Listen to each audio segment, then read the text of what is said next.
ଅଙ୍ଗନବାଡ଼ି କର୍ମୀଙ୍କ ମାସିକ ପାରିଶ୍ରମିକ 7,500 ଟଙ୍କାରୁ 10,000 ଟଙ୍କାକୁ ବୃଦ୍ଧି।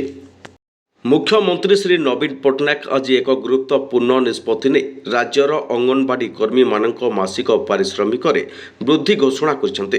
ଏହା ସହିତ ଅଙ୍ଗନବାଡ଼ି କର୍ମୀଙ୍କର ସେବା ବିରତି ପ୍ରୋତ୍ସାହନ ରାଶିରେ ବୃଦ୍ଧି ସହିତ ସାମାଜିକ ସୁରକ୍ଷା ଭାବରେ ସେମାନଙ୍କୁ ଅନୁକମ୍ପା ସହାୟତା ମିଳିବ ବୋଲି ମୁଖ୍ୟମନ୍ତ୍ରୀ ଘୋଷଣା କରିଛନ୍ତି।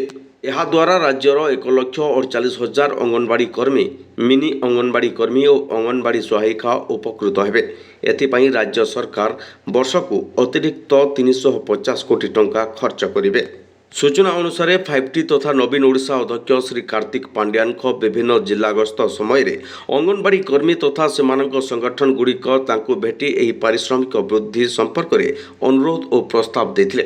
ଏହି ନୂତନ ଘୋଷଣା ଅନୁଯାୟୀ ଅଙ୍ଗନବାଡ଼ି କର୍ମୀମାନଙ୍କ ମାସିକ ପାରିଶ୍ରମିକ 7,500 ଟଙ୍କାରୁ 10,000 ଟଙ୍କାକୁ ବୃଦ୍ଧି କରାଯାଇଥିବା ବେଳେ ମିନି ଅଙ୍ଗନବାଡ଼ି କର୍ମୀଙ୍କ ପାରିଶ୍ରମିକ 5,375 ଟଙ୍କାରୁ 7,250 ଟଙ୍କା ହେଲା। ସେହିପରି ଅଙ୍ଗନବାଡ଼ି ସହାୟିକା ପାରିଶ୍ରମିକ 3,750 ଟଙ୍କାରୁ 5,000 ଟଙ୍କାକୁ ବୃଦ୍ଧି କରାଯାଇଛି। ଏହି ବର୍ଦ୍ଧିତ ପାରିଶ୍ରମିକ 2023 ଅକ୍ଟୋବର 1ରୁ ପିଛିଲା ଭାବେ ଲାଗୁ ହେବ। ଚଳିତ ଫେବୃଆରୀ ମାସରୁ ବର୍ଦ୍ଧିତ ପାରିଶ୍ରମିକ ନିୟମିତ ଭାବେ ମିଳିବ।